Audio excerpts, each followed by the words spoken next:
वंदे मातरम साथियों, आपका स्वागत है आपके अपने यूट्यूब चैनल ग्रीन ऑर्गो फार्म में। साथियों,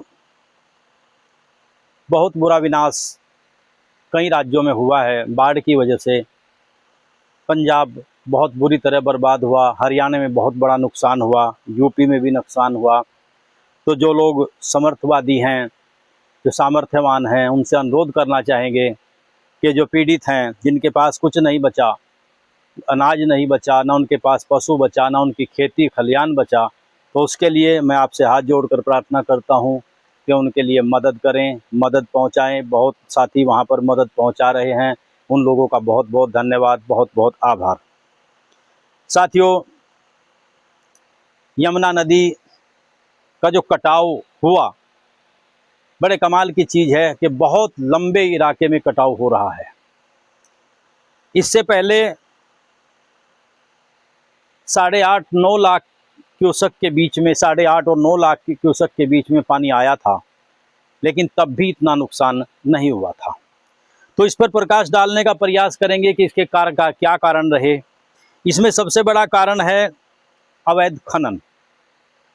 साथियों, ताजेवाला एक ऐसी धरोहर थी जो बहुत पुरातन समय से, अंग्रेजों के टाइम से, हो सकता है वो शायद मुगल कालीन रही हो, लेकिन अंग्रेजों के टाइम से मैं कहना चाहूँगा कई सौ साल पुरानी वो एक विरासत थी। ताजेवाला हेड टूटा, वो भी अवैध खनन की वजह से। लेकिन चूंकि खनन करने वाले जो माफिया हैं, उनकी आवाज़ इतनी मजबूत होती है कि छोटी आवाज़ को दबा दिया जाता है। तो वहीं से हम ताजेवाला से लेकर के इसकी समीक्षा करेंगे। अवैध खनन होता रहा। यूपी में पट्टे बंद थे, ना सरकारी पट्टा था और न आपका प्राइवेट पट्टा था। यहाँ पर बर्था असलमपुर के बर्था कौरसी बर्था असलमपुर में एक स्टार माइनिंग के नाम से पट्टा चला था। साथियों, पीछे आपके मांडेवाला के जंगल में कटाव हुआ, क्योंकि नदी की जो धारा थी वो नदी के पश्चिम साइड में थी। उसको जोर लगा करके खोदा, उसमें हरियाणा के भी शामिल रहे और यूपी के भी शामिल रहे। मैं आपको बताना चाहता हूं कि जितना भी अवैध खनन हुआ है, जितना यूपी में हुआ है, उसके समानांतर ही हरियाणा में हुआ है। तो बर्बादी के कगार पर दोनों ही जिले, यहाँ पर सहारनपुर का आपका जगाधरी जो जिला है वो लगे हुए हैं। साथियों, उसके बाद हम आते हैं यहाँ पर नित्यानंदपुर से नीचे बर्था कौरसी आता है, गढ़ कोटड़ा आता है और यहाँ पर आपका बर्था असलमपुर आता है। यहाँ से बर्बादी की एक नई कहानी शुरुआत होने जा रही है। क्योंकि स्टार माइन की जो खुदाई हुई वो 40-40 फुट गहरे गड्ढे खोदे गए। और मज़े की बात यह है कि अधिकारियों का वहाँ पर अक्सर जमवाड़ा रहता था, वहाँ पर विजिट होती थी, उसके बाद भी इतनी गहरी खुदाई हुई। आज वो स्टार माइन पर जो कटाव लगा हुआ है, वो कटाव वहाँ से पानी को डाइवर्ट कर सकता है यूपी की तरफ, और जिससे आपका नुकसान होगा। वहाँ से बर्था असलमपुर से नीचे टिटोल है, फिर रसुल्ली है, फिर धौलरा है, फिर नोनियारी है। इस तरह सिलसिलेवार इन गाँव में नुकसान होगा। जहाँ पर जो बांध बना हुआ था, जो वायर करेट बंधी हुई थी, जो सीसी ब्लॉक थे, उनको भारी नुकसान हो सकता है और ज़मीनें उसी प्रकार जा सकती हैं जैसे नदी के पश्चिम तट की हरियाणा की ओर की ज़मीनें कट रही हैं। साथियों, बहुत भारी कटाव हुआ, स्टार माइनिंग की वजह से बहुत भारी नुकसान होने जा रहा है।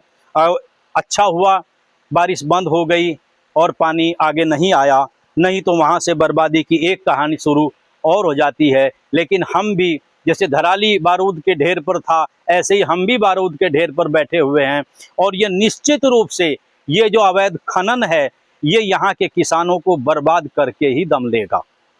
इसके अलावा साथियों, हम उससे नीचे चलते हैं और नीचे हमारा जो पश्चिम साइड थी, हम अक्सर जोर लगाते रहे, पीएससी भी वहाँ लगाई गई, पीएससी के वहाँ पर कैंप भी लगाए गए, लेकिन उसका कोई फायदा नहीं हुआ। बराबर अवैध खनन चलता रहा, कोई पट्टा नहीं था। स्टार माइन भी बंद हो गया था, कोई पट्टा नहीं था, लेकिन उन पट्टों से ज़्यादा अवैध खनन हुआ। मजे की बात यह है कि अवैध परिवहन अब भी चल रहा है। अवैध खनन बर्थे कौरसी में अब भी, बर्था असलमपुर में अब भी अवैध खनन की वहाँ से गूंज आ रही है, जिसका अक्सर अखबारों में छपता रहता है। वहाँ के लोग शिकायत करते रहते हैं और जल्दी ही उसका खुलासा होने वाला है कि वो कहाँ से खुदेगा और खुद रहा है। साथियों, बहुत शर्म की बात है, इतनी बड़ी तादाद में ये आपका नुकसान हुआ, इतनी बड़ी तादाद में कटाव हुआ, लेकिन मजे की बात यह है कि जितने खनन माफिया हैं, किसी की कोठी देहरादून में है, किसी की कोठी यमुनानगर में है, किसी की कोठी सहारनपुर में है, अपना एसी रूम में बैठे हुए हैं, इस एरिया को बर्बाद करके चले गए। अब क्रेशर भी यहाँ से डाइवर्ट कर रहे हैं, कोई उत्तराखंड में लगा रहा है, कोई पंजाब में लगा रहा है, कोई राजस्थान में लगा रहा है।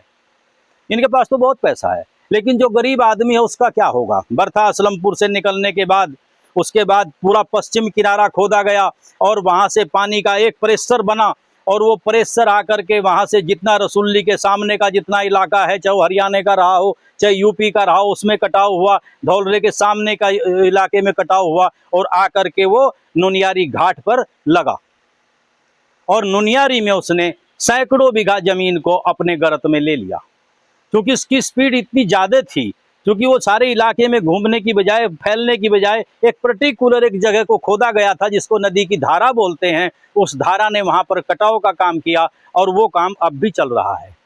और ये कटाव मैं भी अक्सर अपनी वीडियो में अक्सर बोलता रहता था कि आपके माजरे को खतरा है, आपके लाकड़ को खतरा है, आपके नवाजपर को खतरा है, आपके भूड़ को खतरा है, आपके सोंदे बास को खतरा है, आपके गादीपुर को खतरा है, लेकिन कोई बोलने को तैयार नहीं था। आज फिर मैं ये बात कहता हूँ कि आप लोग सब बारूद के ढेर पर बैठे हुए हैं, और यहाँ से जो ये डाइवर्सन होगा, ये जो कटाव होगा, जो लाकड़ के सामने नुनियारी के बीच में जो कटाव है, ये आपके पूरे एरिया को तबाह करने में काफ़ी है। तो साथियों, इसमें आपको जागने की आवश्यकता है।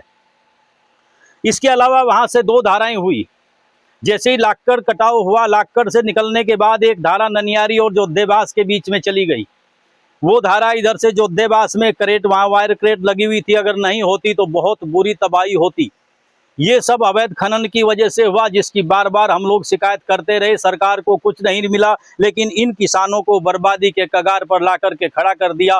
काफ़ी परिवार ऐसे हैं जिसका 10 बीघे जमीन गिरी, किसी की 20 बीघे जमीन गिरी, किसी की 25 बीघे गिरी, किसी की 5 बीघे जमीन गिरी। साथियों, नुकसान किसान का होता है, खून के आंसू किसान रोता है। ये माफिया तो यहाँ से चले गए, लेकिन एक बात आपको कहना चाहता हूँ कि दुर्बल को न सताइए, जाकी मोटी हाय, मुई खाल की श्वास सो सार भस्म हो जाए। अच्छा आपके लिए भी नहीं होगा, बर्बाद आप भी होंगे। आपको हम नहीं कर सकते, वो कुदरत आपको बर्बाद करेगा, इसकी सजा आपको जरूर देगा। साथियों, इसके बाद एक और हुआ था।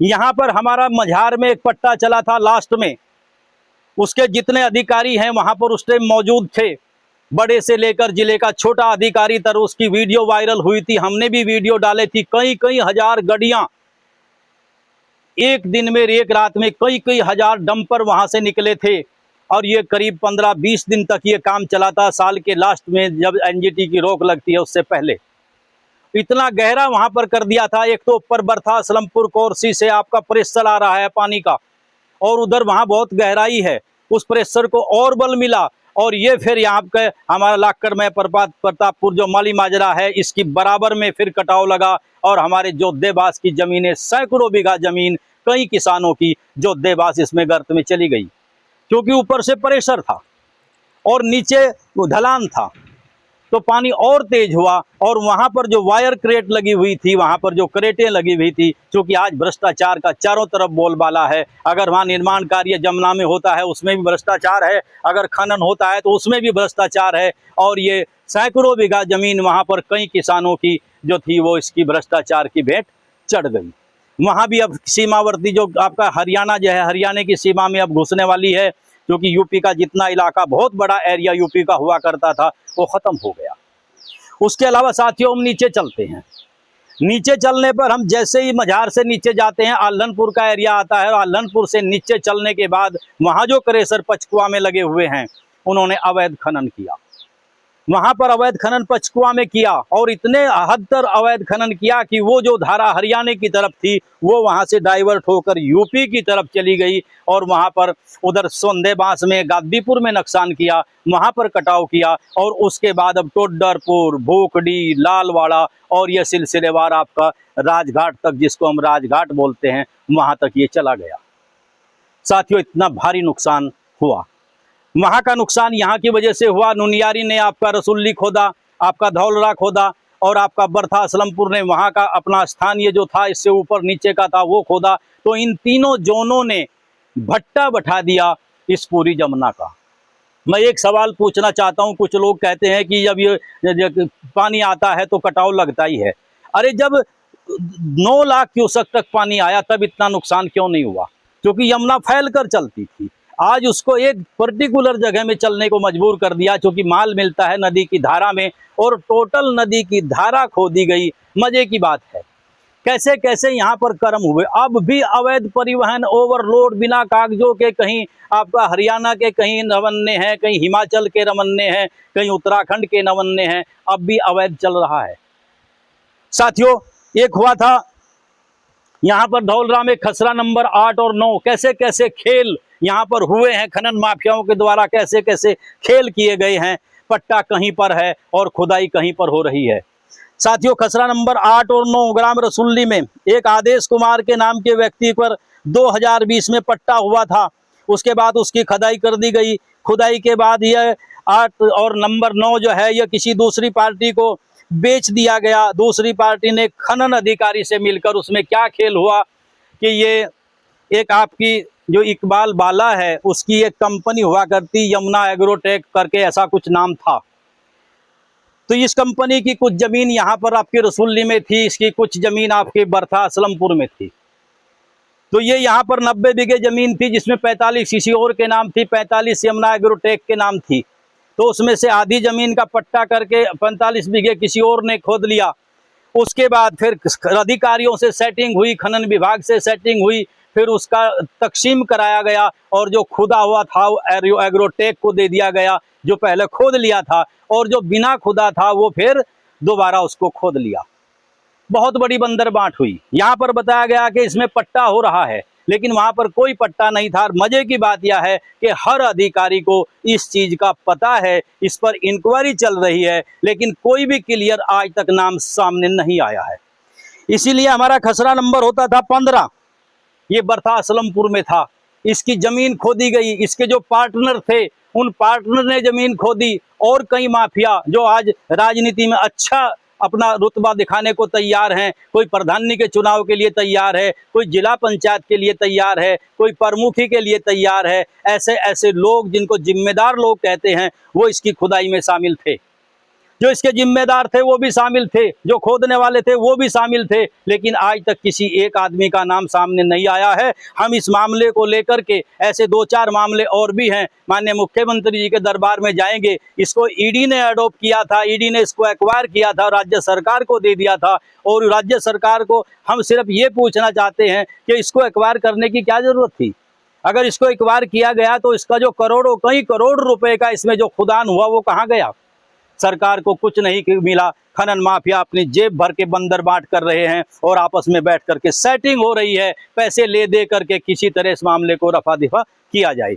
लेकिन इन मामले को रफा दफा हम लोग नहीं होने देंगे। ये जो कटाव हुआ है, इस कटाव की वजह अवैध खनन है। इन लोगों ने अवैध खनन किया है, आंशिक रूप से जुर्माने हुए। क्या हुआ? पूरी पब्लिक को बर्बाद करने का जो प्लान है, इस पब्लिक को जागना पड़ेगा। और ये जो चंद लोग हैं, 0.5%, इन लोगों को आके दिखाकर बताना होगा कि आप 10 फीट अगर सरकार का नियम है तो 10 फीट खोदिए, अगर 12 फीट का नियम है 12 फीट खोदिए। यहाँ पर 40-40 फुट के गड्ढे खुदे हुए हैं। इनके चेहरे पर आज मुस्कान है, क्योंकि यमुना नदी ने उन घावों को भर दिया। यहाँ हमारा नुनियारी के पास में दो पट्टे खुदे थे, और दोनों माननीय बर्थे के बहुत बड़े नेता अपने आप को कहते हैं। एक प्रधानी का ठेकेदार है, एक जिला पंचायत का ठेकेदार है। उन्होंने यहाँ पर उसको खुदवाया था, जिसकी मैं यहाँ पर कंप्लेंट भी की थी, वीडियो भी बनवाई थी। उसके खड्डे आज भी पड़े हुए हैं, और वहां से डाइवर्ट होकर के पानी इसमें नुनियारी के नीचे को जा रहा है। साथियों, ऐसे ऐसे काले कारनामे इन सफेद पोशों के हैं। इसको बाहर लाना पड़ेगा, इनके सामने लड़ना पड़ेगा। हम लोग इस आवाज़ को उठा रहे हैं। आप लोगों से अनुरोध करना चाहता हूं कि अवैध खनन की आवाज़ को उठाइए। तो प्रतिदिन 1-2 आदमी के मरने का आंकड़ा पूरे जिले में आता है। हमारे मरीज को दवाई नहीं मिल पाती, रास्ता नहीं है, हमारे बच्चे को शिक्षा नहीं मिल पाती, मूलभूत सुविधाएं से हम लोग वंचित हैं। आवाज़ उठाइए, बाहर निकलिए, और नहीं तो फिर ये एरिया छोड़ करके कहीं बाहर चले जाइए। हम माननीय योगी जी के दरबार में सारे कच्चे चिट्ठे को लेकर जाने वाले हैं। पिछली बार भी हम गए थे माननीय योगी जी के बारे में, वहाँ भी हमें सहसम्मान हमारी बात को माना गया था। आज फिर हम यही अनुरोध करना चाहेंगे, माननीय योगी जी, हमें इन भेड़ियों से, इन राक्षसों से बचाइए, इन भेड़ियों से बचाइए जो जीते आदमी का मांस खाते हैं। इनसे बचाइए। हम आप लोगों से यही अनुरोध करते हैं कि जागिए, कब तक सोते रहोगे। इन आधे % लोगों के लिए आपने अपने बच्चों को दांव पर लगा दिया, बर्बाद कर दिया। बीमारियां यहाँ पर फैल रही हैं, प्रदूषण का स्तर यहाँ पर बहुत बड़ा है, कैंसर के मरीज यहाँ पर बढ़ रहे हैं, दमे और सांस के मरीज यहाँ पर बढ़ रहे हैं, वातावरण यहाँ का खराब हो रहा है, वाटर लेवल यहाँ का खराब हो गया है। साथियों, आज जागने की जरूरत है। अगर नहीं जागोगे तो गर्त में जाओगे। आने वाला वक्त आपको पूछेगा कि जब ये कृत्य हो रहा था। जो आदमी जुल्म करता है वो तो दोषी है ही, लेकिन जो जुल्म सहता है उससे बड़ा दोषी है वो। हम जुल्म नहीं सहेंगे। आज इस विषय को लेकर आप लोगों के बीच में आया था।